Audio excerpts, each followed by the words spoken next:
beautiful late afternoon at CenturyLink Center, Omaha. It's a Sunday, but you would have thought it was Black Friday. The line started more than 2 hours before game time to get a Doug McDermott bobblehead doll as the number 11 Creighton Bluejays at 22-4 take on Kevin Willard's Seton Hall Pirates, 2 games over 500. In the Big East standings right now, Creighton is number 1 with a sweep of Villanova.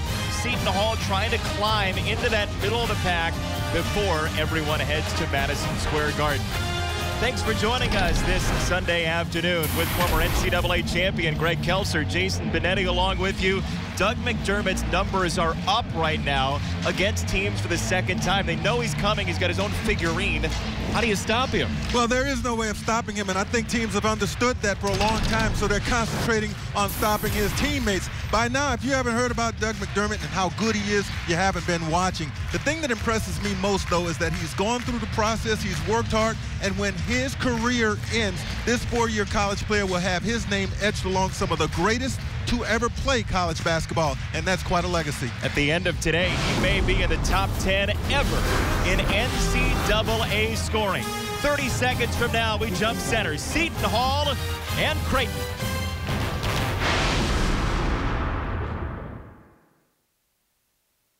The proud owners of the new Doug McDermott bobblehead doll, Seton Hall and Creighton for the second time this year. The first meeting went to the Bluejays in Newark. Kevin Willard in his 4th season. He has suffered through injuries, and he's left a couple of players home through the course of this season to sort of rearrange priorities. His starting lineup today does not include the sophomore transfer from Texas, Sterling Gibbs, who's back at home. Harold Carlos, a junior. Fuquan Edwin, the senior leading scorer, back from an ankle injury. And Jaron Cena, the freshman, is the point guard. Greg McDermott in his 4th season with the Blue Jays, 102 up, 34 down. He wins 3 out of 4 times. And his son is one of the keys of the starting lineup, joined by 3 classmates, Gibbs, Maniga, and Rocky. The only junior in the starting lineup is Austin Chapman from the Colony, Texas. Creighton basically the same starting lineup all year. Seton Hall has had 15 different looks, and the Blue Jays have it first. Trying to hold serve at home where they are undefeated this year. They've won 16 in a row in front of this crowd, and McDermott starts the scoring. Well, Doug is such a prolific shooter, but when he's able to put it on the floor, you know you're going to have problems. He's a triple threat every time he touches the basketball. Pretty nice drive there, under control, able to finish it. His father, Greg, was telling us earlier that the quick trigger is so impressive from his son, who's always had great hands. Fundamentally sound in every way. Here's Jaron Cena, the freshman for Seton Hall, into Fuquan Edwin, who ties the ball game. Fuquan Edwin, the senior from Paterson, New Jersey. His scoring has been up recently. Coming off a really nice game against Georgetown, shooting the ball well. Will need to play well.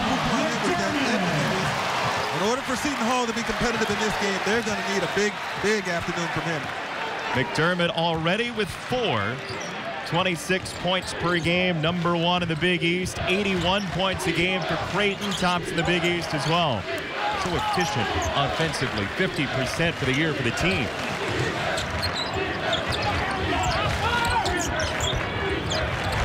Edwin lines up a 3 and got it. Oh, he's ready. He's ready. In fact, both these teams are coming in off really nice shooting nights.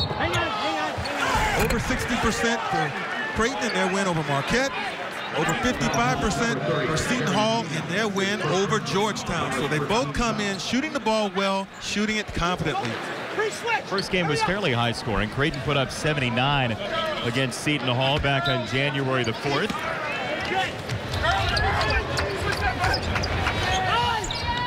McDermott from Grant Gibbs.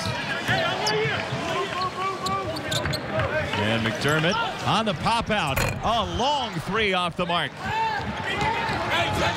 Gene Teague has the rebound for Seton Hall, a guy who did not play in the first meeting after a concussion. The thing I like about Teague, he knows his limitations. He gets most of his scoring near that basket, and they're going to need some scoring on the interior if they're to be effective. Nice shot there by Auda, who has that ability also to hoist it. Shahen's Maniga responds for Creighton. You know, they get a lot of three-point shots up. The thing that you have to really, I think, be impressed with as far as Creighton, a lot of those three-pointers have assists attached. So they do move the basketball. They get it to the open guy, and that's why they get such high percentage shots with time to hoist. And Teague called for the offensive foul, barreling into Raggi. Creighton's one of the most efficient offensive teams in the country. Here's Teague working inside, but you can see him. He put the whole bulk of his weight right into the midsection of Raggi there, who took that charge. That had to be a little painful. Yeah, they do call him the lumberjack, so his midsection is, you would expect, pretty well padded. Teague looks like he goes about 270, 280 right there, so I'm sure he felt some of that impact. They're used to each other, too. Teague played at Southern Illinois before he transferred. Faced Raggi a couple of times in 2010 and 2011. There's a steal for Auda, who's been active early. So when these two teams played back in January, clean games both sides. 11 turnovers total, so if they can duplicate that, it certainly would be interesting to watch, and it will help the road team. Anytime the road team is able to keep its turnovers low, that's it gives them a little leg up. Edwin open again. That one faded on him. And out of bounds on the rebound. Carlos punched it over the sideline. Fuquan Edwin, since January 18th, about 19 points a game as you see the cavalry coming in, including Brian Oliver, the Georgia Tech transfer.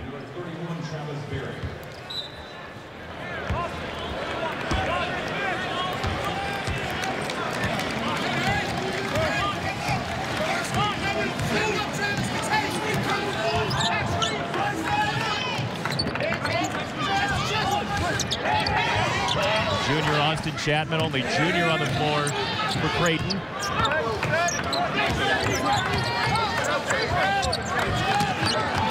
Manigat defended by Oliver. Onto the gas pedal, Manigat misses. Sort of forced that drive there. Nothing really there. We won't see Creighton with a lack of patience very often in the half court. We're talking to Kevin. I think it's a testament to the fact that, you know, you got guys out there that have played together. They're mature, 4 seniors in the starting lineup. So they understand that, you know, you work the ball and eventually a defense might break down. You take your time, you'll get what you want. As Travis Berry checking out of the game, just his 5th game all year for Seton Hall. You mentioned the short-handed team for the Pirates, and Kevin Willard just trying to make sure his guys are motivated. Well, you know, one of the guys that's not here today, and that's Sterling Gibbs. He is one of their better players when they go out on the road. Seton Hall has been a pretty good road team in conference play, but they're missing Gibbs today, and that is a huge loss. Gives them 14 points a game on average for the season. In a big game, too, in that first meeting. Had 17 against Creighton back in January. This defensive effort to strike it away from Gibbs, and it's picked up by Chapman.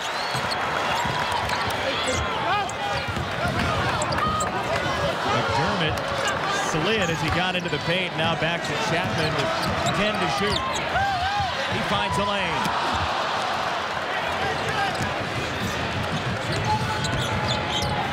Seton Hall looks spry early, ready to play.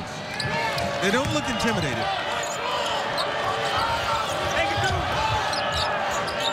Here is the little used Berry, just his 2nd conference game of the year. Brandon Mobley cashes in on a long jumper. Mobley goes to 8.2 a game. Gives them a nice lift off the bench when he comes in. Raggi open, got it! It's going to be a really tough matchup for Teague to have to go out on the floor that far to play Raggi. Raggi's a stretch 5. You don't hear that very often, but he's a center that's going to take you out from the basket, and you have to give up your interior lane responsibilities because he has to be guarded. Creighton shoots the most threes of anybody in the country and makes the most of anybody in the country. Seton Hall matching blow for blow. Raggi and the Blue Jays doing what they do best against the Pirates. today is the 17th straight for the Blue Jays in this building, but they might be playing the wrong team for that. Seton Hall's been tremendous on the road this year, 3-3 in the Big East, and they've snapped at least 10-game win streaks for 3 separate teams in the Big East at home. Providence on New Year's Eve, Georgetown at Verizon Center, 16-game span, and then Seton Center, 68-60 over Xavier just a couple of weeks ago. So, look, Seton Hall, for all Kevin Willard has had to deal with injuries and people staying home, et cetera, they've played pretty well on the road. They really have. And again, off to a nice start in this game. And if they can take care of the basketball and monitor their shot selection, hey, they've got an excellent chance to pull the upset here. Creighton hasn't lost at home since Illinois State was in here last February when the Blue Jays were still in the Missouri Valley Conference. Mobley tees up another one, and there's 3 for Mobley. Wow. Keep hitting those, and you're going to have passing lanes that are going to open up. The floor is going to spread for you because Creighton will have to come out and adjust to the outside shooting. Mobley's looked really good on 2 attempts. 5 points for Mobley. Seton Hall 3 of 5 from 3 early on. Avery Dingman in for Creighton. The junior. Here's Grant Gibbs. A rare 3 for Gibbs, his 11th make of the year. Another thing that makes Creighton so difficult to handle defensively is you can't afford to help. Help really isn't a luxury, so it puts a premium on being able to handle your own individual one-on-one assignments. You break down, they drive, they're kicking to someone open. Where does the help have to come from against them? Well, you know what? You do have to stay to your principles. So if the help, if a guy is driving, you got to leave your guy and cut him off and hope that you can get a rotation. But again, they're so good at passing the ball. You and I were talking about it before the game. They shoot the best, and they pass the best. That's a tough combination. What do you do? They have 3 of the top 14 guys in the conference in assists. Other than Prey? I don't know. Hope they miss, I guess. You asked Kevin Willard what he was doing to get ready for Creighton the second time. He said, I went to church this morning. Oh, yeah.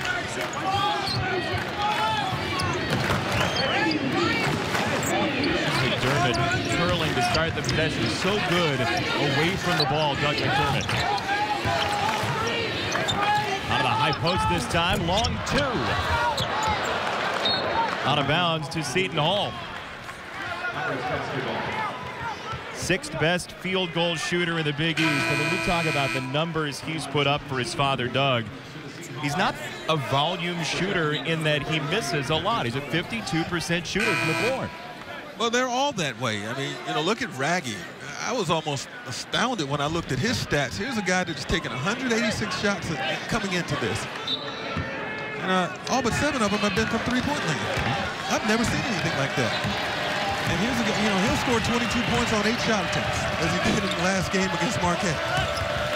Hit those 7 threes against Villanova to stun the Wildcats in Philly last month. Down deep they go, and 2 more. This is Gene Teague getting on the board. Big fellow able to use that size and create some space that time to get that shot off the window. They're going to need more of that. McDermott creating contact and scoring.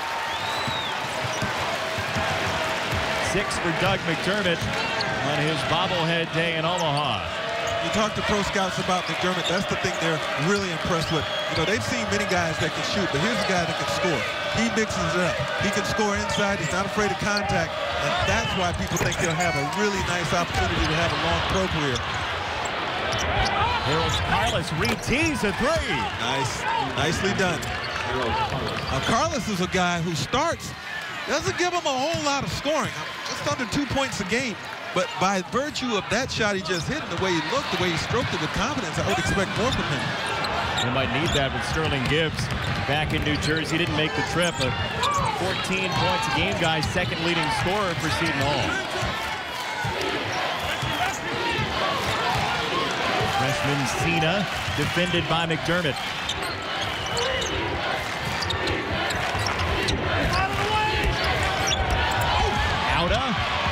Had it stripped. And a push out of bounds. Foul going against Auda. 2-time All-American Doug McDermott. He could absorb a blow, too, into Teague. 6 for McDermott. Creighton trailing by 3. Nightly on Fox Sports Live. Join Jay Onright and Dan O'Toole along with Donovan McNabb, Andy Roddick, and Carissa Thompson. They bring you all the scores, news, and highlights you need. Fox Sports Live nightly on Fox Sports 1. I know Jay and Dan are disappointed the Olympics are coming to a close. They'll find something to tweet about after that. Seton Hall by 3, Greg, thanks to some great three-point shooting early on. Oh, they're getting it done. You know, when you look at their 37% shooting as a team from three-point range, it pales in comparison to the 44 that Creighton puts up. But look at this, 4 different guys. Here's Mobley off the bench. They also got one from Carlos right there. So all of that is helping to keep them not only in the game, but it's making that defense have to come out and guard a large area for the Blue Jays. I mentioned Creighton's three-point shooting, but Seton Hall's third in the league with 201 makes this year. Chapman tried to go high-low, and it's off of Carlos out of bounds with 13 to shoot. Kevin Willard told us for the game with Sterling Gibbs not here, he's just trying to prove a point. He's trying to say, look, if you're not going to practice, you're not going to have your head in it, especially with a team that didn't practice a whole lot in December because of injury, you're not going to play. That's the way my coach would have done it back in the, well, back in last century. I'll leave it at that. Come on, you're not that old. If you're, you know what, if you're a coach, your job is to do more than teach basketball. You got to teach life lessons. You got to hold your players accountable. And what valuable or what more effective way to do that than either cut playing time or the ability to dress for games altogether. That'll get my attention. And Kevin Willard qualified it too. He said, look, I'm a big fan of Sterling Gibbs. Think he's a great kid. Sometimes you just have to make a choice. Hey, and he knows that he needs him today. So it had to be a very tough choice. Will Artino's checked in, a junior who started the first 7 for Creighton down low, and a foul as Cena and Jeremy Poor were out front, and it's on the senior from Manchester, England, Aaron Jeremy Poor. You know, Jeremy Poor wasn't available in the first meeting between these two teams either. We talked about Teague not being available, so that's a lot of size inside that they were lacking in that game that they're hoping can prove to be an advantage in this game. Last couple of games, he's been tremendous offensively. 7 of his last 8 as they get inside for Isaiah Zierden, the freshman from Minnesota. That's good movement without the basketball to make himself available. Zierden on the move.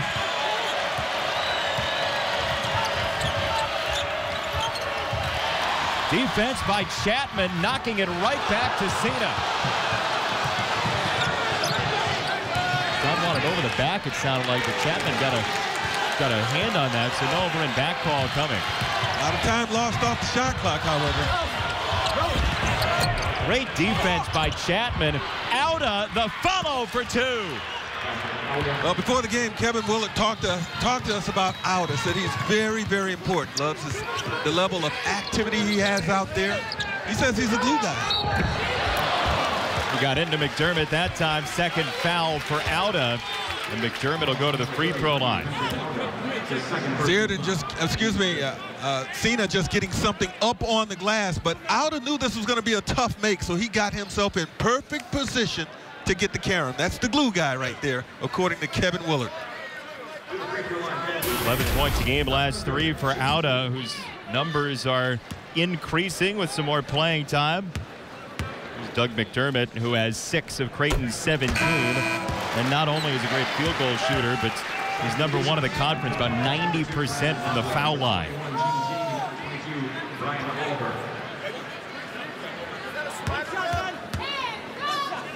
McDermott, for his career from the floor, a 55% shooter. I'm surprised he got rim on that free throw. Got a lot of it. That's how pure his shot is.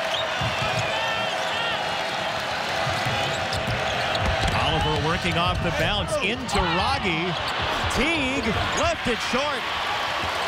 Teague rushed that. You know, when you're powerful as he is, and you get a basketball right underneath that basket, you can take your time and power it up, give yourself a chance to get the and one. I thought he rushed that shot.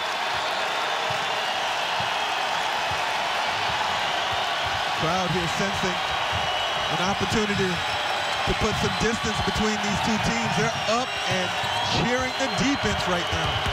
First lead in 10 minutes for the Blue Jays is gone thanks to T. See what he did that time, though? He caught it underneath, took his time, went up with power, and nobody's going to stop that. Transfer from Southern Illinois. Read double figures in 2 of 3 games against Creighton when they played in the Valley. There's that tough ball away for McDermott.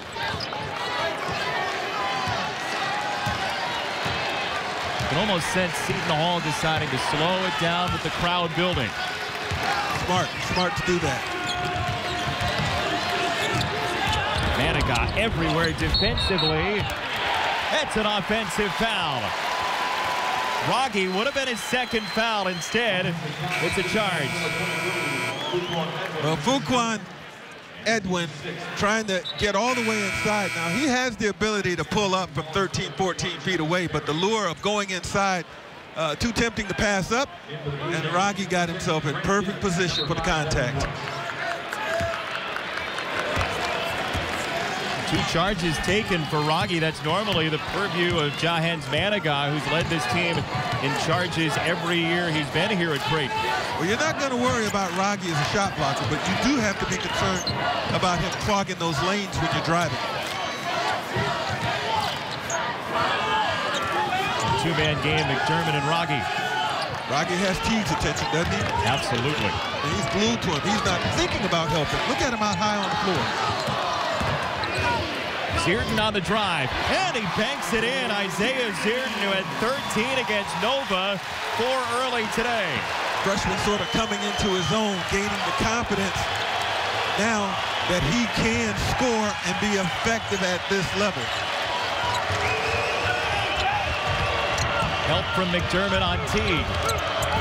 Edwin the kick for Oliver. Nice recovery by Creighton. Yeah, they've guarded Edwin really well since those early 2 buckets. Edwin off the bounce. Ooh, bad miss there. Gibbs straight to the rim, pulverized by Oliver. Redshirt senior Brian Oliver, the Georgia Tech transfer. Seton Hall ringing the bell, signaling its presence here in Omaha this afternoon.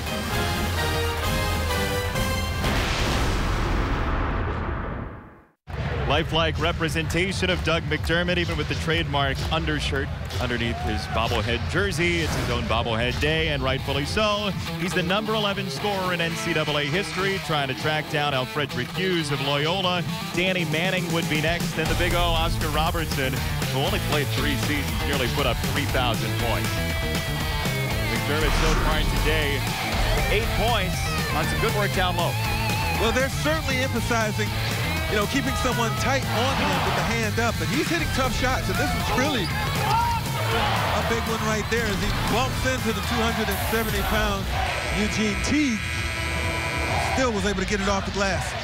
You know, when you're the 11th leading scorer in NCAA history, you get some pull. They gave him a first look at that bobblehead doll, and he sent it back. He said it doesn't have the undershirt. As Gibbs slams it down, 5 for Gibbs.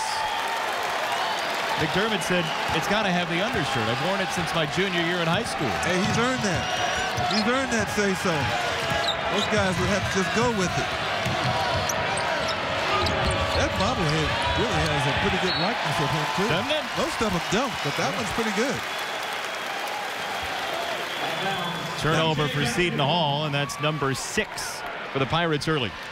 One thing Seton Hall's doing well in this game, aside from scoring, they are rebounding the basketball. They're doubling up in that area over Creighton. But one area where they are not doing well is turning it over. They have nearly exceeded the number of turnovers they had in the first game. They had 7 in the first game between these 2 teams. They've got 6 now. That is an area where they've got to really be careful if they expect to hang in.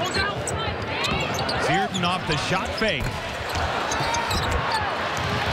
Teague couldn't control it. Rogge comes up with it. Devin Brooks, the JUCO transfer, hopping into the lane. And Seton Hall clears it with Cena.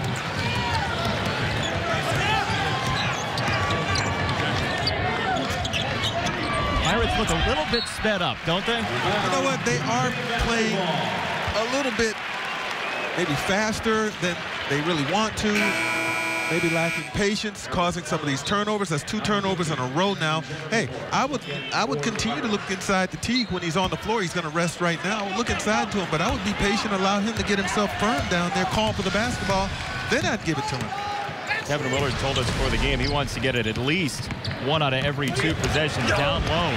How about Gibbs looking spry at 24 years old? Grant Gibbs.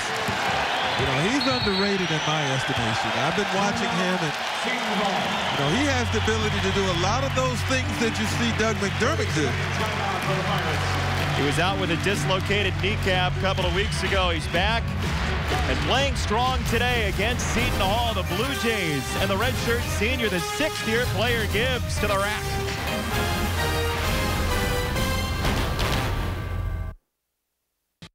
Largest lead for the Blue Jays at 5 right now, thanks in large part to Seton Hall mishandling the ball every once and again. 6 turnovers early for the Pirates, 8 points for Doug McDermott.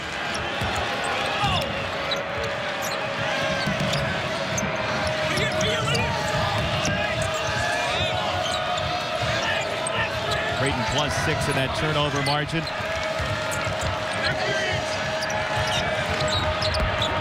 Jeremy Ford flashing to the rim.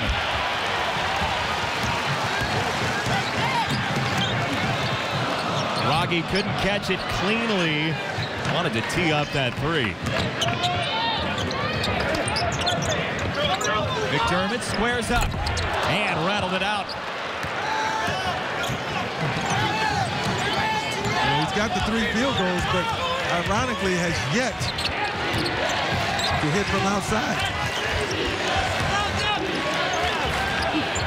There's a long triple for Seton. Big bucket right there. Big bucket from Jaron Seton. He doesn't shoot much. He really looks to dish it off and keep the ball moving, but he does have the ability to knock it down from the outside, as he just demonstrated. That was a big bucket on the road. You don't want to have that 5-point deficit go to 8, then up to 10. They get it back to within 2. We got a game here. Yeah, broke a 3.5-minute field goal drought for Seton Hall. 9 to shoot for Seton. Pop the kick out to Brooks. Boy, it's a tough shot. Carlos the rebound. This is one about to bail Brooks out. Brooks likes to penetrate. He's a penetrator. He's a guy that likes to attack that basket, go in, take it amongst the big guys. Didn't work out so well for him that time. Edwin back into the ball game on Gibbs. Missed it too strong. He's missed his last 4 straight shots, but he's such a good scorer, good shooter. I tell him, hey, keep shooting. Just make sure they're quality shots. Rogge from 30. Once again, you got a 7-footer, Jeremy Poor, on him. And though listed at 6'11", a lot of guys don't like to be called 7-footers, but he looks 7 feet. But he thinks that he's out there far enough. But you're never far enough because of the range of Rogge. I mean, he shot that thing effortlessly, and I watched him in practice earlier at the shoot-around. He has no problem hoisting from nearly half court, making it look like a free throw. Seton. Another.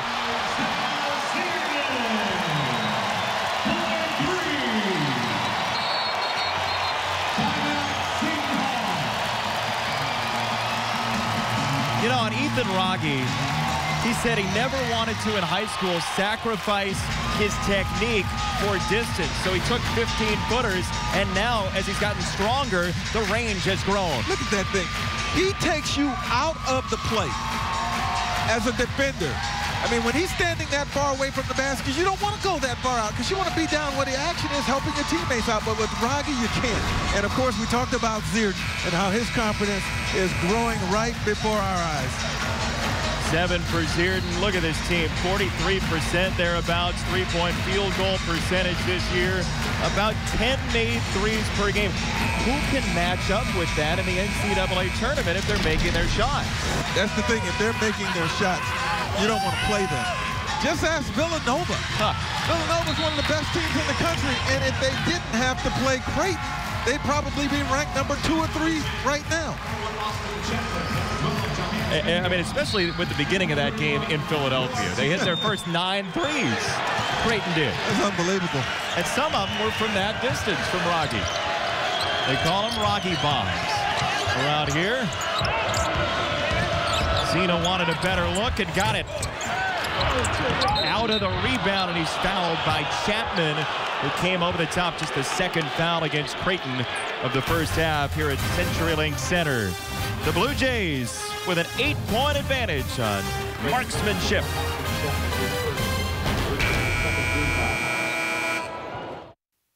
If you've seen Creighton this year, you're not going to believe it. The Blue Jays are leading because they've hit 5 out of 7 3-point field goals. That's the story all year long for these guys. Seton Hall just trying to keep up. You know, I thought that Seton Hall had gotten themselves corrected when they pulled to within 2 off Cena's 3, but it just shows you the explosiveness of Creighton. They come back, they get a Rocky bomb, they get a hidden 3, and now you got an 8-point game nearing halftime, and Seton Hall may be feeling desperate for a basket right now. Pirates had the lead 20-17. Creighton scored 4 in a row and 10 out of 12. Take a 5-point lead that's expanded to 8 on the threes from Seton and Rocky. Oliver can't find himself open. Managuy's been a great defender today. He really has. Teague on Artino, and a foul called on the junior from Iowa, Will Artino. I think that's a source for offense right there with Teague. And the good thing for Teague is he's starting to knock down some free throws. So as he walked to the free throw line, you feel confident about his ability to get something done on this sequence here. Didn't play in the first meeting. That's what he did with Southern Illinois. That's 2 overtime losses and 1 regulation loss. Played it pretty tough when he was down at Carbondale.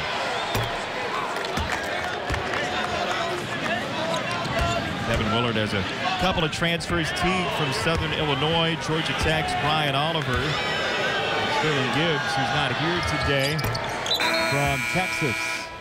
2 very big, important free throws right there, just to kind of calm things for the moment by Eugene Teague.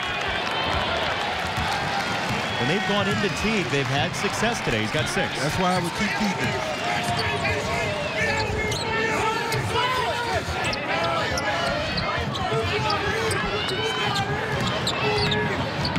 Double screen from Manigai, gave it up, a little high-low, and taken away from Artino. I know Teague plays somewhat below the rim, but still, that's going to be tough to lob over the top of him in that situation. He got a hand and deflected that pass, caused the turnover. Catch and shoot for Oliver, ring it up. Nice response by the Pirates. Down 8, threatening, threatening. They're right back in this thing. Teague scores again. They've gone inside, then inside out, and back in. He's the guy. He is the guy. He's their answer because they cannot contend with his power, his strength near that basket. Rocky out of the game. Artino playing the 5 spot for Greg McDermott.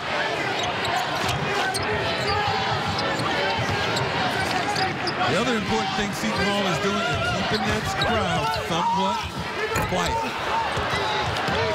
This fadeaway for McDermott. The 7-0 run for the Hall as the Pirates with a chance to take the lead on this possession.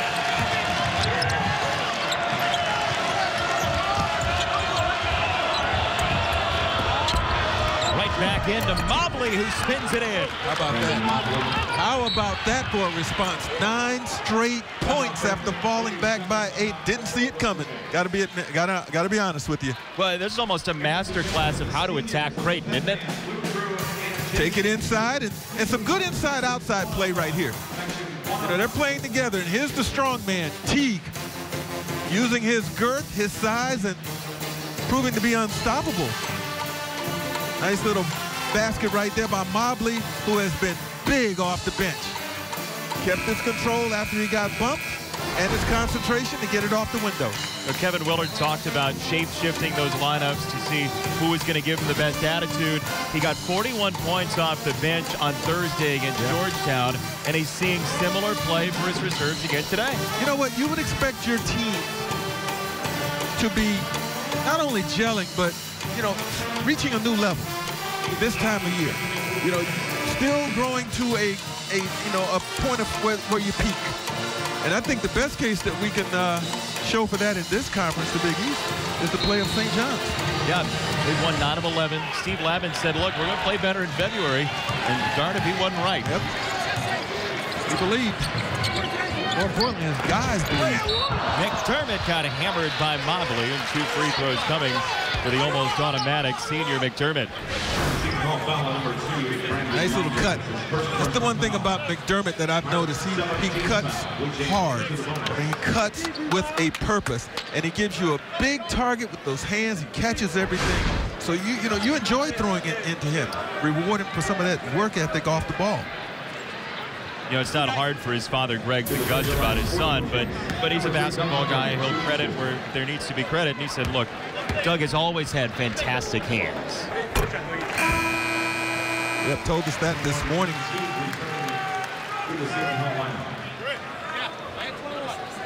You think similar in that way to Larry Bird, well, right? You know what? Here's the thing.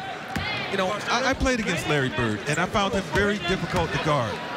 With the basketball in his hands, unstoppable, but, you know, constant motion. And when he cut, he gave you that big target. And you knew where he wanted the basketball. And his movement was constant. And the few times that I've been able to see Doug McDermott, I see those same little subtleties. And I know that Larry Bird is one of his favorite players. Absolutely. Was just floored when he passed him in the scoring ledger in the NCAA's history books. 7 lead changes now in the game.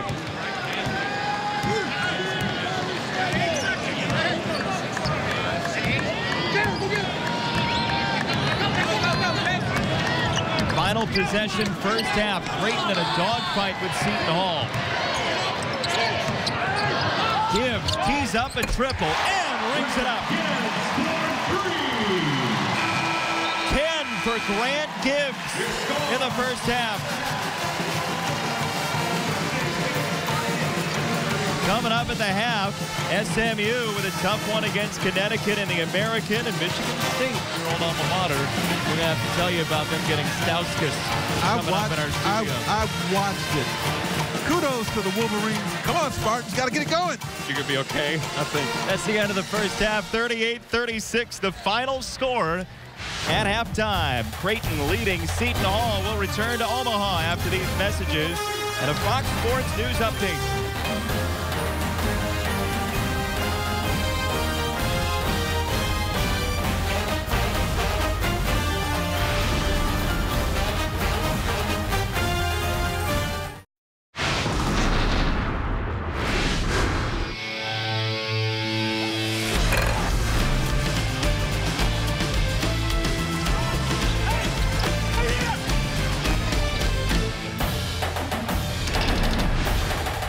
Boss's new album, High Hopes. You know they love that, where Seton Hall's from. He's the largest grossing musical artist ever from the state of New Jersey. 38-36, Creighton the lead over Seton Hall. The number 11 Blue Jays trying to win their 17th straight in this building. And Doug McDermott climbing up the ranks close to number 10 all time in scoring. And talking to his dad, his coach, earlier today, they both just can't believe what his career has become. You know, again, it speaks to patience and letting the process work itself through. He's a 4-year college player who's gotten better and better and better each year. And now his market value soars along with that. And he's leading a team, a very good team, to some NCAA strong possibilities. Couldn't have worked out any better for him. Could go to the NCAA Sweet 16 for the first time since '74. I mean, this is something that this program is having happen at the right time. Joining the Big East, they've sold 15,000 season tickets for this building. It's always a huge crowd, top 5 in the country. And you feel like they've really cemented their place in the Big East for years to come just with this group of seniors. Absolutely, I would agree. I would agree with that. These guys are the trailblazers. And I cannot tell you how important it is to have this type of fan support. It means everything and it's a big part of the reason why they won so many games here. It's been over a year now since they've lost here. They had all the caution tape out in the barricades to get everybody ready to wind through the line for his bobblehead doll today. They lined up at about 2 o'clock local time. McDermott and Gibbs each with 10. Mobley with 7 for Seton Hall. Fuquan Edwin has 7 too. Teague with 8 and Seton off the bench, the freshman with 7 for Creighton. But all that said, Seton Hall is playing a very effective game so far. Seton Hall is doing all the things they need to do. The only thing they need to shore up, and they know it, will be their turnovers. I like the way they're moving the ball. I like the way they're sharing it inside, outside. They're emphasizing Teague and all that strength he has, though he misses right there. Wrong challenge by Rocky that time.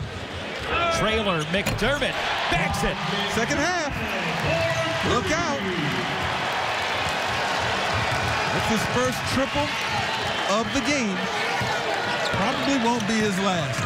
They are so dangerous at the secondary break, aren't they? Oh, trailers, all guys that can shoot. I mean, everybody out there is a threat to do damage. Makes it very difficult. Greg Marshall, the Wichita State head coach, said last year that they play suburban horse. That's how he described their offense. 3 to shoot. Ceta's got to hurry. And a shot clock violation. Shot clock violation. Bluejays basketball. That'll go down as a turnover right there. And Cena, as the point guard, he's got to know that clock immediately. He got to know that when it's under 10, you got to get into something. You got to make your move. Trying to make that move with 3 seconds was doomed to failure. 8th turnover for Seton Hall. The Blue Jays +6. Grant Gibbs, a very strong first half offensively, 10 points. Haven't heard much from Manigat, just the 1-3. Rogge catch and shoot, and he's fouled. Manigat is making noise with his defense today. He's sacrificing offense to hold down Fuquan Edwin, and he's doing a fantastic job. Here's Rogge, though, on the catch. Gonna get a chance to shoot some free throws now. You know, he doesn't get to the line very often. Just 29 attempts from the free throw stripe this year. He's 25 of 29 coming in. Well, you wouldn't expect him to get there much when he's shooting all those shots from the outside. Just a handful of shots inside the arc so far this season. But again, the thing you have to be impressed with Rogge is that, you know, he does not force anything. He moves. A lot of those shots that he knocks down from the outside, as I said earlier, they come with assists. His teammates are looking for him. That was a case in point right there. He caught it, in position to shoot it, and got himself to the free throw line. They joke with him sometimes about whether or not he's got more 2-point field goals or dribbles this year. I would probably go with the dribbles. Be close though. Foul on McDermott, his first. The Blue Jays' first team foul on the second half. Got the hand on the hip. Yep. No, I beg your pardon. No, I would go with the 2 pointers. I get you. Now I would go with the 2 pointers. He doesn't have to dribble it very much, Rogge. And a foul called on Auda, who got into Gibbs. Third foul against Patrick Auda. You've got to be careful because they need him on the floor. They need him available. And maybe sensing that, they'll get him out of there right now and bring Mobley back in, who played really well, scoring the basketball in the first half. They're down 8 again now. That matches the biggest lead in this game for Creighton. This time Creighton has the basketball with the chance to take it up over 10. And that will do something to you mentally if you're Seton Hall on the road. You don't want to have that. Big defensive stance coming up here. Quick out of the gate, 6-0 run for Creighton in the second half. McDermott posting up on Teague. He's got the speed and a foul on Gene Teague. Yeah, not a matchup you want. You don't want that one. You know, I would imagine that there must have been some type of switch underneath that caused this, but there is no way you can ask Teague to match foot speed with McDermott. Second foul on Teague, 4th already of the half against Seton Hall.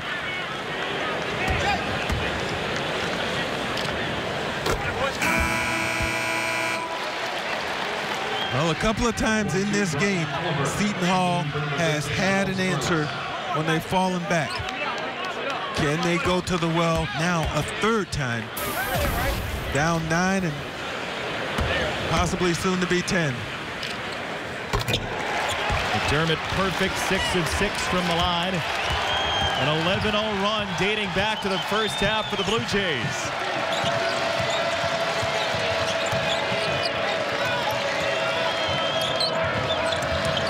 Teague double teamed, found Edwin off the pull-up.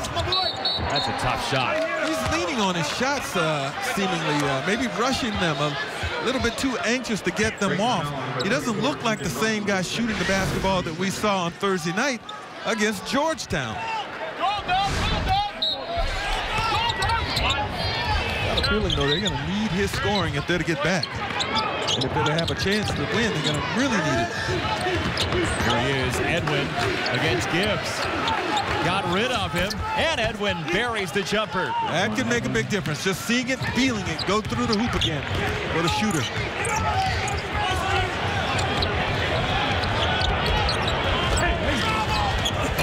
Oh, McDermott on one leg. He has a repertoire, that's for sure. You take one thing away, he'll go to the next move. Likely bodes well for him in the NBA, don't you think? Sure it does. Sure it does. More versatile, the more ways that you can get it done, whatever it is, increases your value. Foul on Gibbs, his first, but Doug McDermott already 7 in the second half. Look at this post up. Lowers that shoulder, goes into the defender, on the move, and able to shoot it off one leg while moving across the lane. Very, very nice. You used to do that in East Lansing, didn't you? Many, many years ago. Many years ago. You and a guy named Irvin. I didn't score like McDermott. This guy's, he's prolific. Teague responds. He has 10.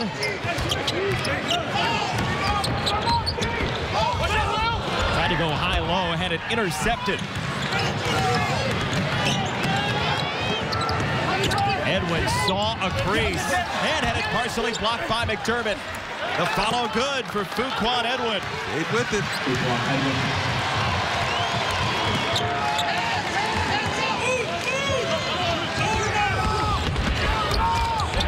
Manigat the kick.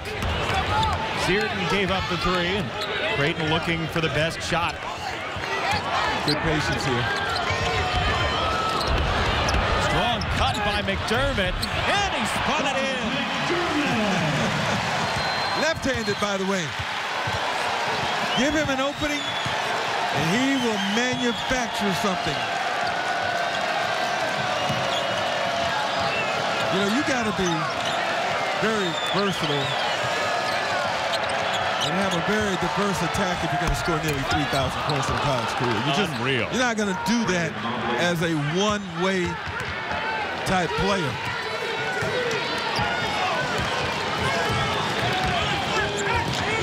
Mobley makes it a 6-point game. Now McDermott, you can tell, is feeling it.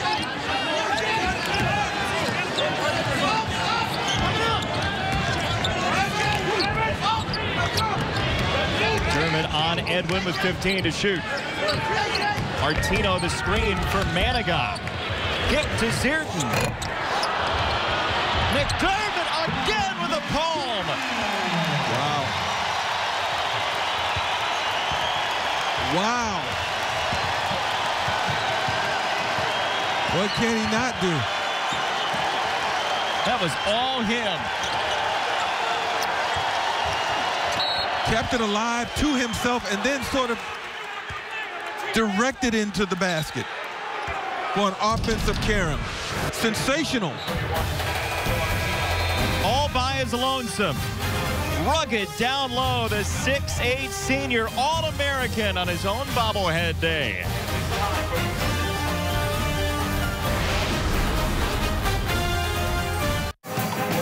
Creighton leads 52-44, and if you haven't heard, Doug McDermott is a 2-time All-American, 10 points in the first half, and all he's done is follow that with 11 in the second half in so many different ways, Fred. He's showing you everything right here. That's his first tray of this game. Now watch this move across the middle, off one leg, while being defended pretty well. This is even better. The left hand shot, fighting contact. And then here, keeps the offensive rebound alive and then just directs it into the basket without ever fully securing it.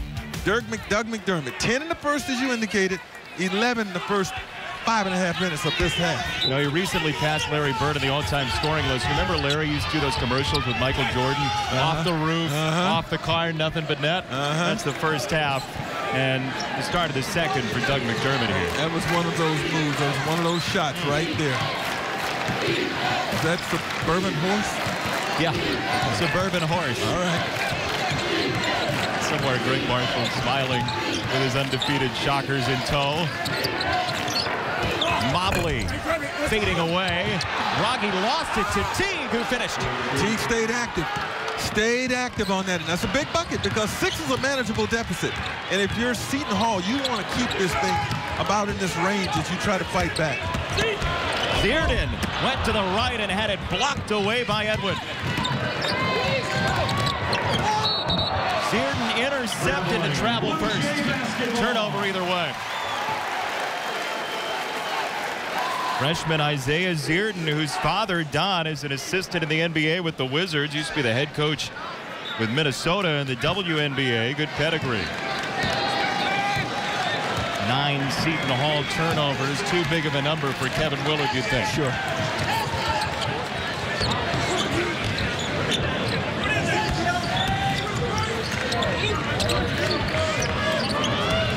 McDermott sizing up Mobley. A block called. You got McDermott there lobbying for a couple of free throws. Are they going to award? Are they going to say that he was in the act of shooting? I say no. This has got to be out on the side. But no, the officials are going to reward. From the free throw line for the Bluejays, Doug McDermott. Extended continuation there. It's getting ready for next year. Well, he'll get a lot of that next year. Too much, maybe? I would have put him on the side right there. Put him out on the sideline. McDermott now 4 points away from a tie for 10th all-time with Loyola's Alfredrick Hughes in NCAA scoring. 3 points away now. Keep possession for the Pirates. Without Sterling Gibbs, the Texas transfer left at home. Coach's decision for Kevin Willard. Zone defense now being applied by Creighton. Almost a matchup. Exactly, pressure on the basketball. Everybody else covering an area. Cena again late in the shot clock. Feeds it down to Teague, who scores again. Great patience that time by Seton Hall to spread the floor, work the ball, allow Teague to get comfortable down inside, and then get him the basketball. He goes to work on McDermott. You know, just as it was difficult for Teague trying to guard McDermott away from that basket, very difficult when they flip it and it's Teague close to the basket with McDermott on him. Manigault comes out, Gibbs back into the game for Creighton, but Teague might be proving that you can go inside on Creighton late in this year. We'll see if other teams use that as a possible blueprint. Devin Brooks, the junior from Harlem, is in. McDermott left it short, and the rebound down for Edwin in Seton Hall. Pirates doing a magnificent job of hanging around today.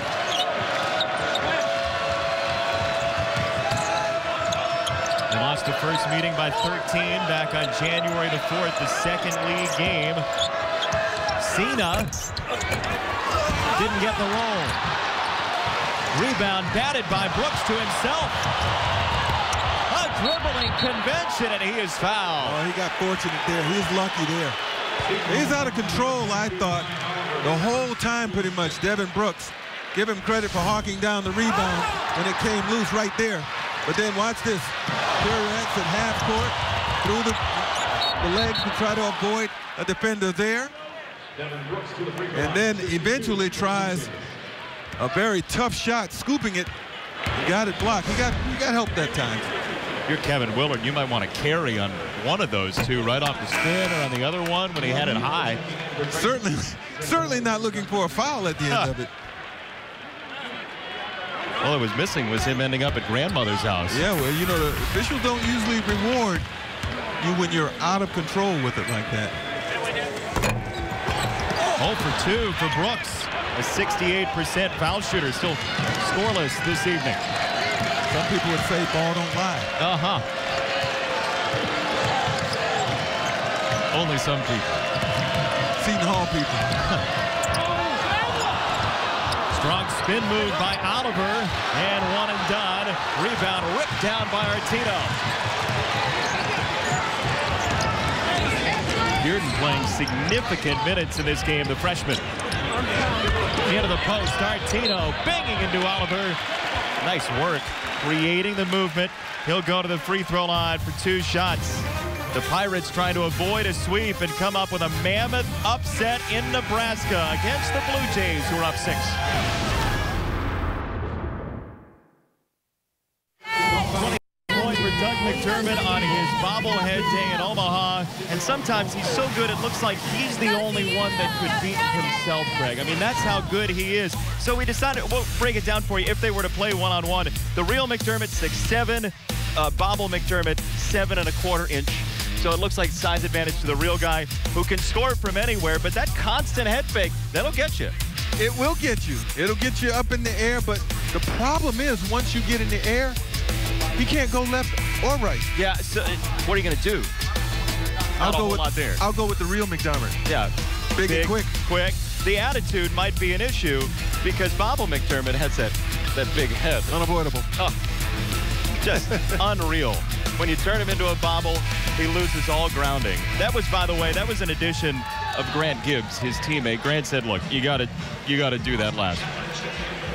Grant's the character on this team. Oh, he's a good writer, too. He writes for USA Today. He has his own blog that he puts an installment up every couple of weeks. I saw you guys this morning and shoot around going on and on and on about it. You try and get Grant Gibbs to stop talking.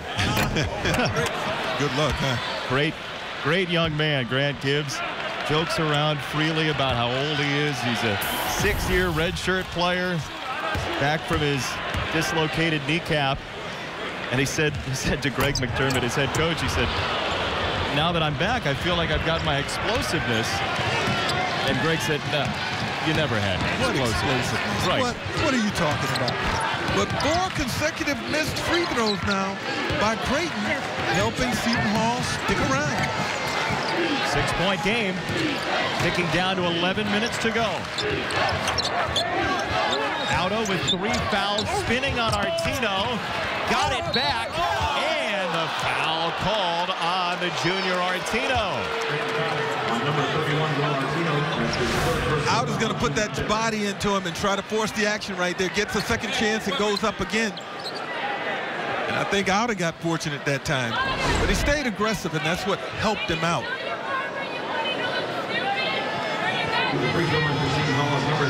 Auda, who had 5 in the first half, a 75% foul shooter. The Pirates have played very well on the road this year. 3 Big East wins to break 13-game or more home win streaks. And here comes Teague, who really is the key for them offensively, don't you think? Teague has been fantastic because not only has he done damage inside, eventually, you have to maybe bring help to him, and that's when you can get some stuff going out on the outside. So he gives you all kinds of options right now. I really like his game, and I like the fact that he stays within himself. Hasn't attempted a three-pointer this year. Why? Because that's not where he's effective. Stays in that painted area. Why is the top field goal percentage guy in the Big East? 61%. Gibbs to Artino on the business end. Help the big fella out. Throw it up there where he can go get it, and Artino able to convert right there after missing those 2 free throws. That's big for him.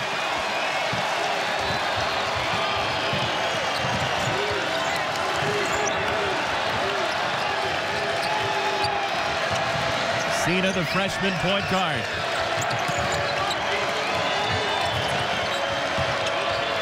Carlos gave up a 3, 10 to shoot. Now you got to start making your move. Cena, tough bounce. Auda, got it! Big by Auda. Off the bench, settled down a little bit. Auda able to come in and get 4 quick points, 2 on the free throws, and that one to beat the shot clock. Huge 4-point game. We got a game here, folks. Creighton has not lost in this building this season. Steal for Seton.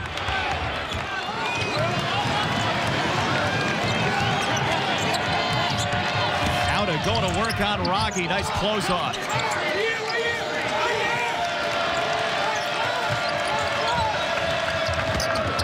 Teague lost control. Maniga with the save on Edwin. In the scramble, they are so dangerous offensively. Gibbs gets the foul call. I want to take you back to look at that high lob that Artino was able to get on the play right here. He's going to go a little pick and roll action, and then he's just going to circle around. Meanwhile, Gibbs is going to come right into this area, and this is where he's going to deliver the high lob pass, and you're going to see an easy bucket. This is helping your big guy out. Now, he is wide open right there. Throw it up there, let him go get it, let him feel good about himself, and it's also a very important field goal for Creighton. How do you want to defend that if you're Seton Hall? Well, here's the thing. You got to have your rotation because they, you had 2 defenders. Pick and roll is the oldest play in basketball, but still the toughest to guard because guys don't communicate. And I think you have to understand how you want to defend it, try to defend it that same way every time so there's less confusion. And if you go at the basketball, then you better double strong so you don't allow the ball carrier or the ball handler to get a pass off, or you better get your rotation coming. How about Edwin on a tough 3 makes it a 2-point game. Creighton's in a fight here. A whistle down low. Edwin doesn't like the call by Pat Driscoll. Foul on number 23, Edwin. That's his third Edwin foul. Here, watch this. You're going to get a screen, the free, and then the rotation of the basketball, or the reversing of the basketball, and Edwin able to step into that shot in rhythm, feeling pretty good about it there. Tell you what, Maniga was right with him, just never got the hand up. 1-1 for McDermott, who sinks yet another free throw. He's perfect from the line. 9 for 9 today. See, that's the other thing. You want to score 3,000 points in your college career? Better be able to make free throws. He certainly does, over 90% for the year.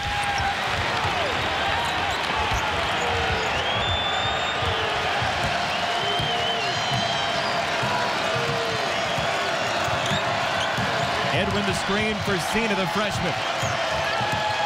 Seton's done a good job of directing the attack, the flow. He has just 1 turnover, hasn't scored a lot, but he's been under control. He's kept that ball moving. For a freshman, you like having that. Especially with Gibbs not on the trip. Sterling Gibbs, the sophomore, who sometimes will handle the ball. Seton's really their only guy. That makes it even more critical that you do the job. And, you talk about Gibbs, and, it's always unfortunate when a young fella has to miss a game for whatever reasons, discipline reasons or whatever, but, he's going to suffer either way. If they lose this game, he suffers because, hey, maybe if you're here and the way you play on the road, you would have been the difference. If they win this game, it hurts because they got it done without you. You wanted to be there. You want to be here. Auda barreling down the lane. Got the bucket and a foul.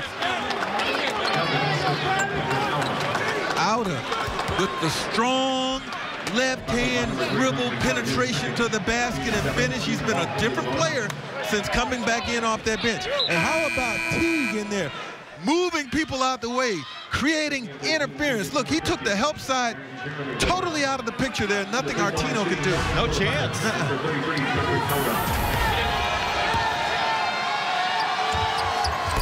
Auda into double figures, and Seton Hall is within 1 against the number 11 team in the country.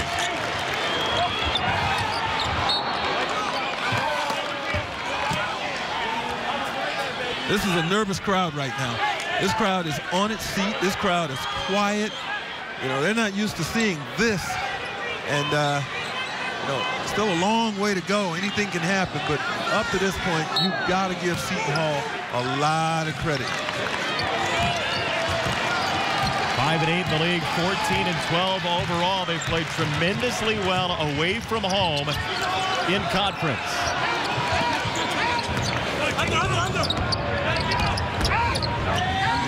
Manigat just one field goal made all day. Gibbs for three. Nice. Very nice. It was Gibbs earlier to Artino. This time, Artino inside out to Gibbs. Again, when you try to help, that's usually the guy that's going to get the basketball with an open shot. Gibbs perfect from three today. Oliver finds a seam. The dump down. Jeremy Poore scores.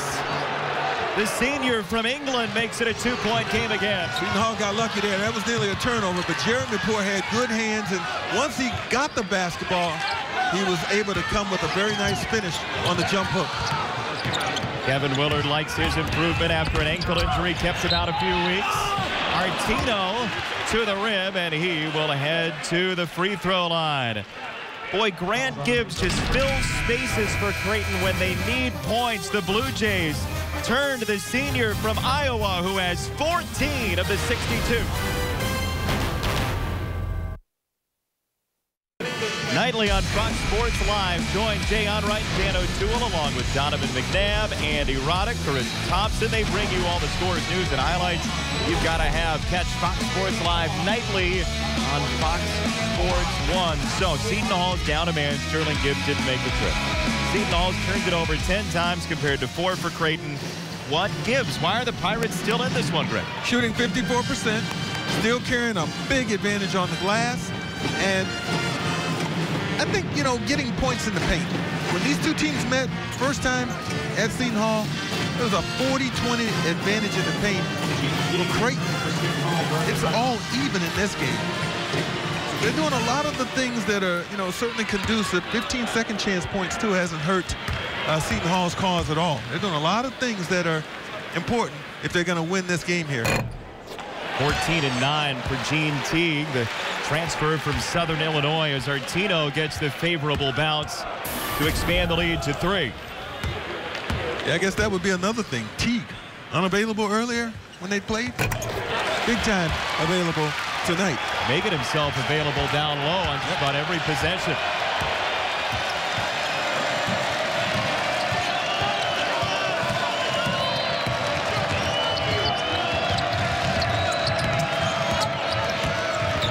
Manigat everywhere with whomever he's guarding, this time Seton. He's got great defensive instincts. He's got quick feet.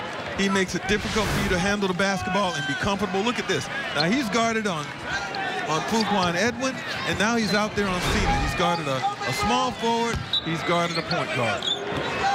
For the new rules, too, where you can't use your hands nearly as much, that's perfect defensive position. Sure.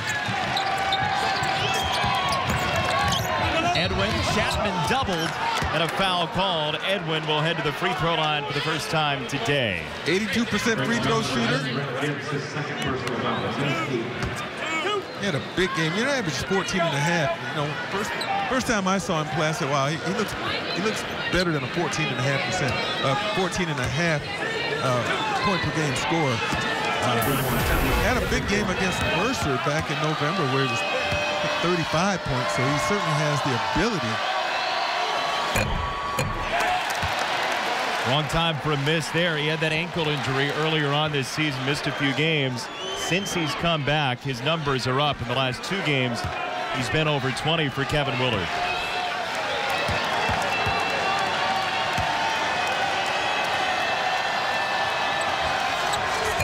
One for 2 for Fuquan Edwin.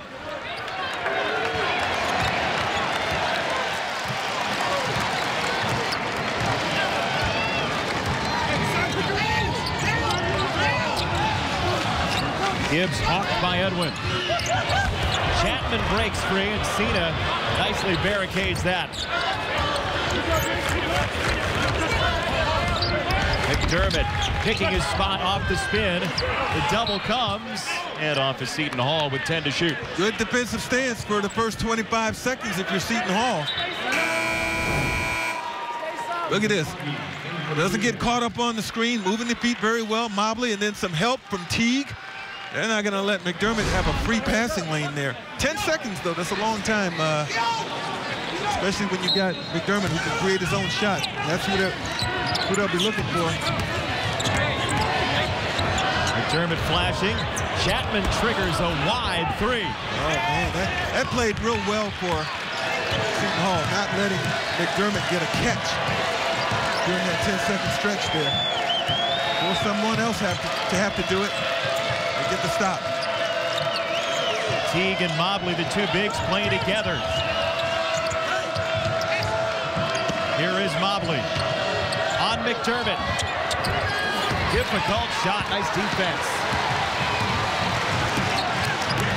Gibbs got caught deep down there and had it intercepted.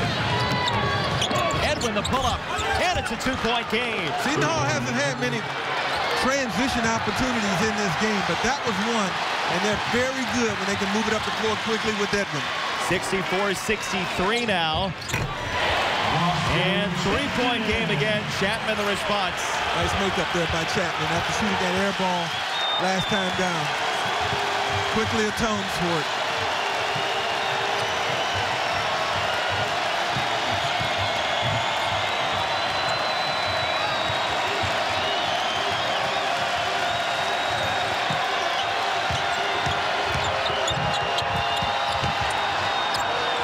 One extra pass. Oliver for the tie. Spun it out. Rebound for Manigat.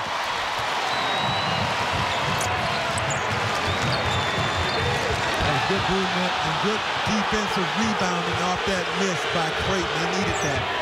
Crowd wanted a foul. Down low, Mobley got into McDermott. Down deep, McDermott, and there's the whistle. Here's what happened early in the possession. Take a look at what the crowd was up in arms about. It's a foul probably, right? Well, you know what? I say play on. Play on. You know, it's supposed to get a little more physical. This game's in at the winning time phase of it. Under 5 minutes. Play on.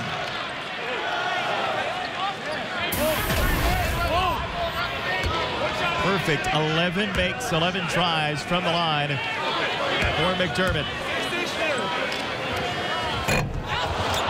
Left it short of the second one. A rare miss from the line. Way to go, Jason. You jinxed him. If I had that kind of control, we'd be at Mandalay Bay right now.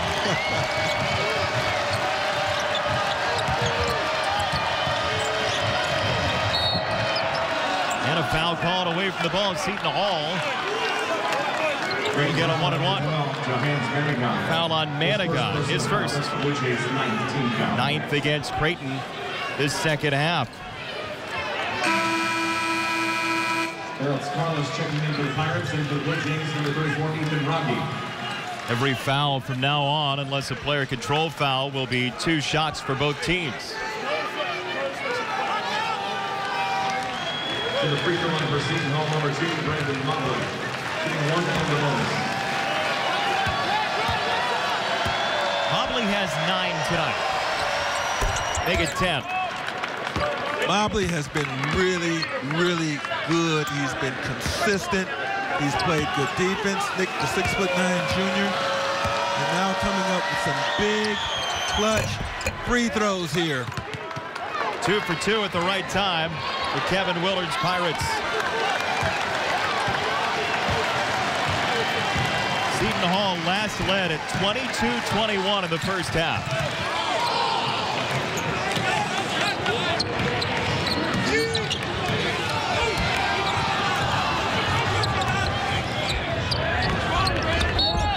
Gibbs was tripped and fouled by Edwin. That's the 4th personal foul against Fuquan Edwin.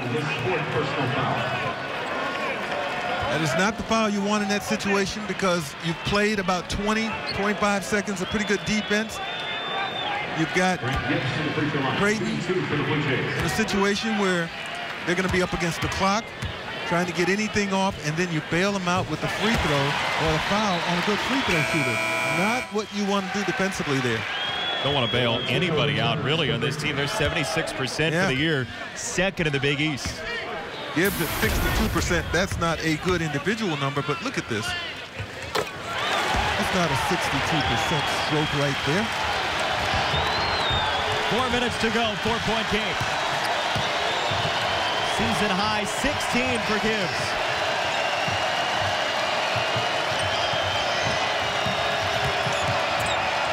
Seton missed it long. Surprised because, you know, he's avoided that throughout most of the game, and why try it now? A little surprised at the decision from the freshman Seton. Manigat in midair for Gibbs, open. And a foul on the rebounding action that'll send the freshman Seton to the free throw line. Foul on Manigat, his second. Creighton trying to dodge a bullet in its second to last home game this year.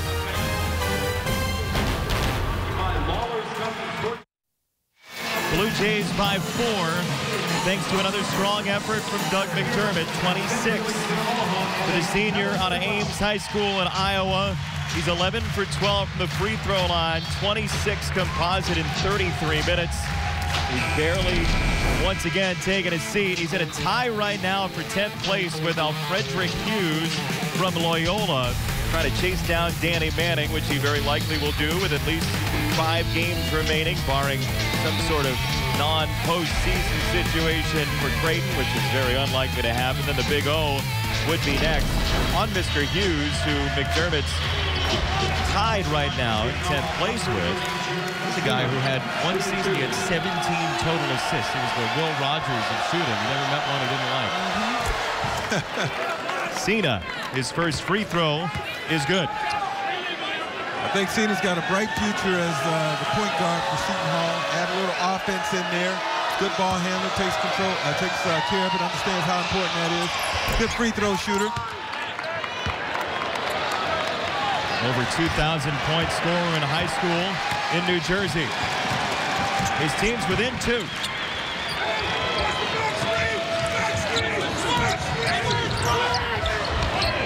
Everything clogged up down low. They're trying to feed McDermott against Oliver.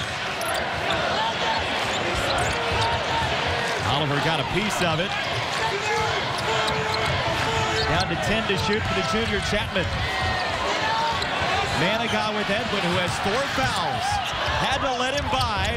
Manigat, the air ball. That was great defense that time by Seton Hall by not allowing McDermott to get it back, but then they go down and turn it over. Costly at this stage of the game. Gibbs scanning. And McDermott was fouled by Mobley trying to navigate into the lane. Seton Hall foul on number 2, Brandon Mobley. His 4th foul on Mobley. Look at Greg McDermott coaching over there saying, hey, cut into the lane. And he does so. He does so aggressively, forcing Mobley to have to be physical with him. Looks like Doug McDermott hurt his shoulder. He was cycling his arm over his head. You can see him just moving that sort of oddly backward. Take a look at his stroke.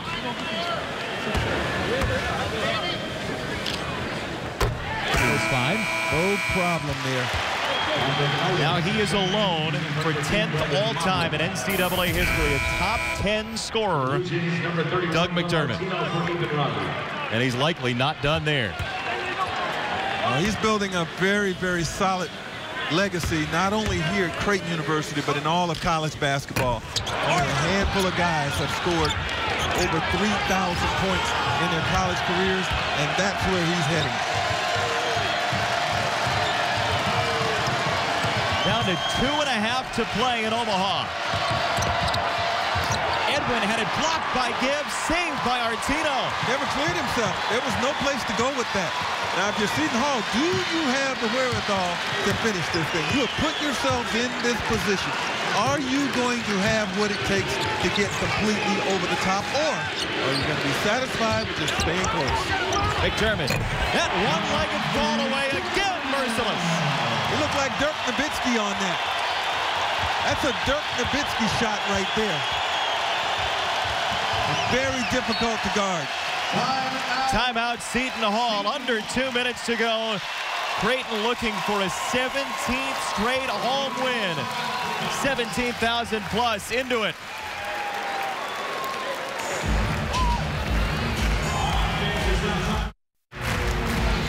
Five-point lead for Creighton as they celebrate with items from the Greg Kelser Pants collection. I wear those sometime on the golf course. You think about it? I think about it, hey.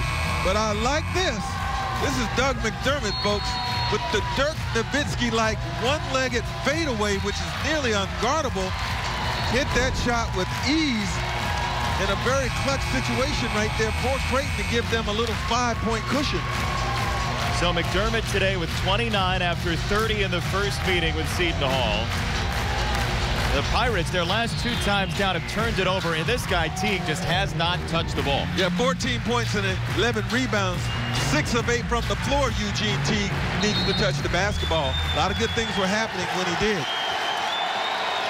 Here is Teague, well away from the goal. He needs to get himself down there in that post area. Oliver. That's a low percentage shot down 5. He really didn't need it right there. Two-possession game, a 2-point field goal gets you right back into 1, gets you back on the board, and it keeps the pressure on Creighton. Seton Hall plus 13 in rebounds, still trailing by 5. And again, when the Pirates were having success in this game for Kevin Willard, who you can see, he's just shaking, he doesn't know what to say. They were getting the ball down low just about every possession. He's looking at Teague and he's yelling at Teague, so maybe Teague didn't do something that he wanted Teague to do on that last possession. Trying to get a win against the top team in the Big East at 12-2. The Creighton Bluejays, Villanova at 12-2 as well. And the question is, who else will it be? Could it be St. John's, which has won 9 of 11? What have you done for me lately? Xavier might have the best win of this entire group with a win by 17 over Cincinnati earlier this year, who looks very good. Providence had some wins early, maybe fading a little bit. Georgetown, you don't know what to make of the Hoyas week by week. Maybe the strongest 2 are on the left, don't you think? I think so. St. John's has really been representative over the last month or so of the season, getting better at the right time. Xavier's really tough. Georgetown, you know what? Some of the losses that they have had of late, just makes you feel less confident about them being an NCAA tournament team. But with 4 and a potential for 7 games remaining for a lot of these teams, they can still make a statement. Opportunity, especially if you end up in the finals of the Big East tournament, which you can see exclusively on Fox Sports 1. Tip ball by Edwin, and he plucks it free. He is fouled. Edwin fouled. The trailer, Pat Driscoll, had the call. We'll see if it sticks. It does. Great anticipation defensively to step in there and pick that pass that was hanging in the air, pick it off and go the other way with it. And now Edwin will get a chance to make a couple of free throws. So that makes up for perhaps the poor shot selection. Their last possession, he can still now make this a 1-possession game if he can convert twice. That would, again, put the pressure right back on Creighton. Now, some Creighton fans might be watching and saying, Pat Driscoll's the trailing official. How did he see that? But he's a very veteran guy. He knows the game well, and he had a great angle on it and made the call.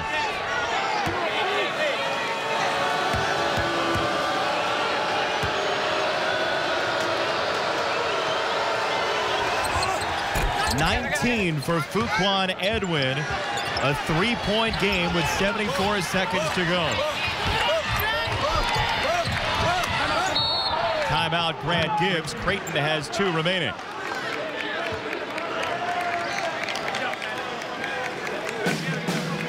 So Creighton and Seton Hall back and forth in the first half.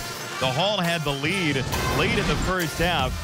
Edwin, strong game. Seton Hall out rebounding the Bluejays. But again, Creighton, about 10 threes a game this year, all year. Number 1 in the country. If they're going to hit their shots, it's going to be very tough to beat. Yeah, that's the thing that, sets them apart from so many teams. Their ability to knock down those threes, space the floor. They don't play with a true center. They play with a stretch center who will go out and knock shots down from nearly half court. So they make you guard a large area, and that's very difficult at times. There's that stretch 5 right there. They call him the lumberjack around here. They actually had lumberjack night for him. because of the beard back on February the 7th against DePaul. Ethan Rocky. They've kept him quiet, though, the Pirates have in the second half. He hasn't hit a field goal after 2 threes. One exceedingly long three for the first half. Final couple of possessions, Creighton by 3. If you're Seton Hall, you don't want to foul. Pressure, but no foul here. Make them have to make something. Don't put them on the free throw line. That has to be your defensive thought right now. Under a minute to go. If you're Creighton and this clock is now getting down, you get the ball in the hands of number 3. Manigat trying to feed it into the post. 9 to shoot. McDermott on Oliver. Help didn't come. He gave it up. Manigat way short. Seton Hall can tie with a triple. Surprised that Doug gave that ball up as opposed to making a move to the basket. You know why? Because when he makes his move to the basket, there's always that high propensity that he'll at least come away with free throws. And he shoots 90% for the year. Looked like Kevin Willard wanted to let him play. Cena called a timeout, so Seton Hall talk it over with 1 timeout left. Well, this gives him a chance to put them all on the same page. You know, last time out of the timeout, you know, neither one of us really thought much of the shot they ended up with. This gives them a chance to do something different, and they still don't need a 3 here. Don't have to have a 3 here. 30 seconds plus. Chance to get quick 2. Creighton will be on the road for 2 at Xavier, at Georgetown. Opportunities for all 3 of those teams to help their case into the NCAA tournament with a win if you're the Musketeers, the Hoyas, or the Friars. And as for Seton Hall, on the road at DePaul, a team that played very well against Marquette, shorthanded yesterday, a 2-point overtime loss, 2 at home, then at Butler leading up to the Big East tournament on Fox Sports 1. And again, St. John's might be the best bet. Xavier might be the second best bet. But anybody can get in if Creighton and Nova combine to not win the Big East tournament. Somebody else could be sitting there to take at least one of those bids. So if you're Seton Hall here, do you get it into Teague? I would get it into Teague. Yes, I would, and I'll tell you why. If Teague has a single guy guarding him and they don't double down, go hard to the hole, try to get a bucket and a foul. If they do double down, I'm going to trust your ability to find somebody open, and that may be how you get your 3-pointer. I don't think you have to come out looking exclusively for a 3-pointer with 33 seconds to go in this game. Even with how good Creighton's been from the line this year, that if you play 2 foul, you might just bleed off some time. They've missed a couple in this second half. They've missed a few. Cena with 30 seconds. Mobley off the curl. Rebound, battle on the deck. Tie-up goes to the Blue Jays. Wow, they went for it all right there. Boy, Teague caught a shot down in the pile. Here's the look from Mobley. Really the same shot they got last time out of the timeout. A 3-pointer from the top of the key area. And it looked good all the way until it wasn't good. There's the scrum for the rebound, but problem now, you're going to have to foul, and if they make free throws, then it becomes a 2-possession game, so you're running out of time here. Teague has gone off, and the officials are going to get together at the scorer's table to check on possible excessive contact above the shoulders on Teague.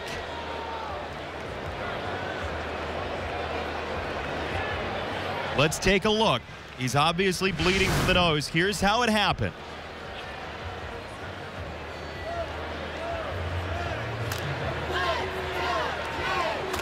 Can't really see one distinctive blow. I don't see anything intentional in there. I see a lot of guys going after one object, hands, elbows flying, and one guy comes out worse than the others. Play on. So they're still reviewing it. Again, it looked like Manigat came down cleanly and didn't get him with the extended arm. Let's take one more look at this. Watch Chapman. See, they're not. Yeah, Chapman got him. Yeah, but they're not looking at this to see if, you know, if there was a foul. I don't think you can go back and review it and say, okay, we found the foul on the play.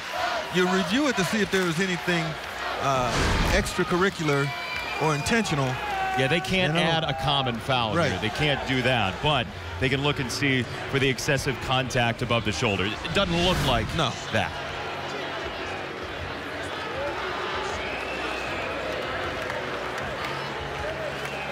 That's as incidental as it gets. Yeah, 5 bodies in a single space right there. Chapman took some punishment on the end of it when he was landed on by Mobley. So Pat Driscoll, Don Daly, and Terry Oglesby talk it over. And nothing there on the monitor in terms of a flagrant 1 or 2. And the tie-up will go to Creighton, just as we had at the beginning of the sequence. So 24 seconds to go. And if you're Seton Hall, you want to deny McDermott here, right? You want to deny him and aggressively play the other guys, and maybe you come up with a steal like they did the last time with Edwin. Managa's only taken 17 foul shots all year. Boy, that was an easy get for McDermott.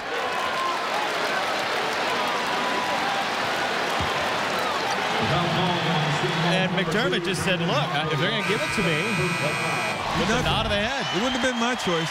Look at this. One of the best free throw shooters in the nation, and you know you have to foul. He's not the one you want catching it. And you see Mobley's reaction. Maybe it's because McDermott caught the ball. Maybe it's because Mobley is gone now. That's his 5th personal. So not only do you foul ostensibly the wrong guy, but you lose one of your key scorers who's in double figures today.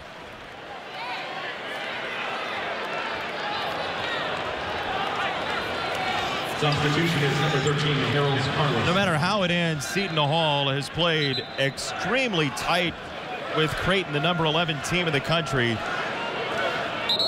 But a team that's 22-4, you can't give them 3 chances down the stretch.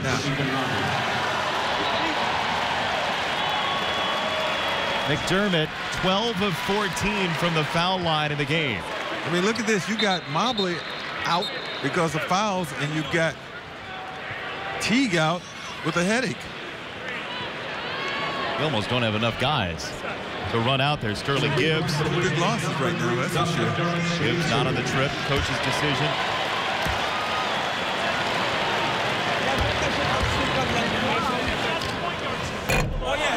Short on the first one. After making 11 straight, he is now 1 of 4. How about that? Banged up that shoulder a couple of minutes ago.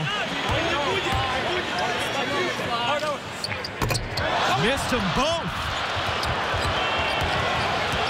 Go for the 3 or the 2? Now I'm looking at a 3, but it's got to. I like the fact they get a timeout because now you can put everybody on the same accord, draw your play out, and maybe come up with a really good 3. 13.2. I think now you start looking for your 3. Especially with Teague out, you don't really have an interior presence. Mobley at 6'9", fouled out. Teague at 6'9", still with the bloody nose. I'm going to ask Teague, are you okay? Because I need you to offensive rebound if you can get in there. He doesn't look to be making any move towards the scorer's table. You know, there is a possibility that if a lane opened and you could get there fast, maybe you can get a 2. But if you're going to get the 2, it needs to come in like the first 3-4 seconds so that you have time to, you know, on the exchange to foul and then get back down on your end of the floor. So it's a tough call right here. I think I would probably opt for the 2. Hey, keep in mind, for the 3. They've been going for the 3 with 33 seconds and a minute, so. It's 6 minutes. Yeah, so why not now? Seton Hall for the game. 7 out of 16 from 3, just 2 for its last 6 after opening 5 out of 10. Cena will inbound. Edwin's a dangerous shooter, so is Carlos. 6 players have 3s for Seton Hall. Cena with 10. Edwin fouled by Chapman. Maybe a good foul for Creighton. 8.2 to go. Well, you're going to put a pretty good free throw shooter on that line with the chance to make this a 1-point basketball game. Projecting If he makes both, you got to make sure if you're Seton Hall that you don't lose contact with the guy you're guarding because you want to foul immediately. You got 8 seconds and you got to go down one end and come back. So we'll see what happens with the free throws right here from Edwin. Got the first. 20 points for Fuquan Edwin, 4 of 5 from the foul line as Rocky comes back in. If he makes this free throw, they'll probably call a timeout. If he misses this free throw, you need to make sure if you don't get the rebound that you foul immediately. Conserve the time. Creighton 2 timeouts, Seton Hall none. Edwin 2 for 2. Important not to lose your guy and let them dribble this clock and waste time. McDermott, tough catch. Threw it away. It's on the ground. And Raggi is fouled. Oh, my.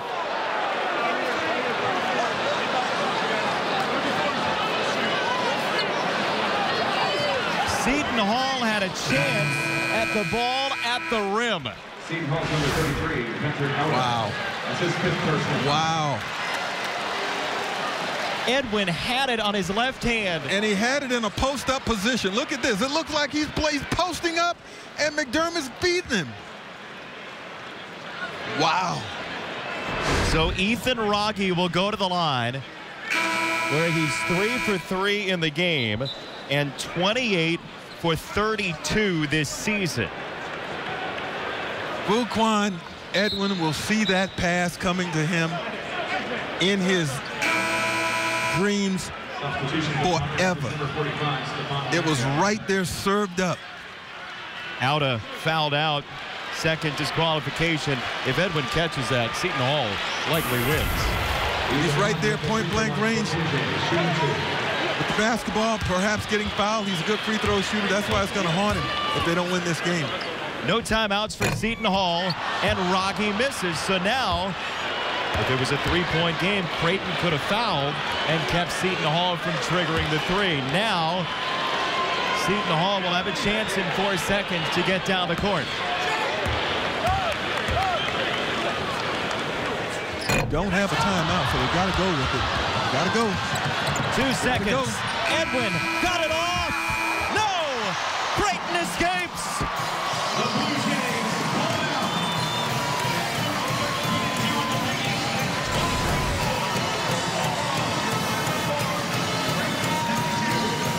Didn't have a timeout, wanted to get it to Edwin, but he was being guarded there by Manigault and just really didn't. Could have used another 2 seconds maybe to get a little closer. Just ran out of time there, but a good ball game. Very good ball game. A game effort by Seton Hall. Creighton has won 17 straight in this building, the longest streak for the Blue Jays at CenturyLink Center, Omaha. A 1-point win gets the Jays to 13-2 in the Big East. Seton Hall 5-9. Don't forget, more Big East basketball comes your way this week over on Fox Sports 1, including Seton Hall DePaul Tuesday night at 9 Eastern. Check local listings for games and times. For Greg Kelser and our entire crew, I'm Jason Benetti wishing you a good evening. Final score, Creighton 72, Seton Hall 71. So long from Omaha.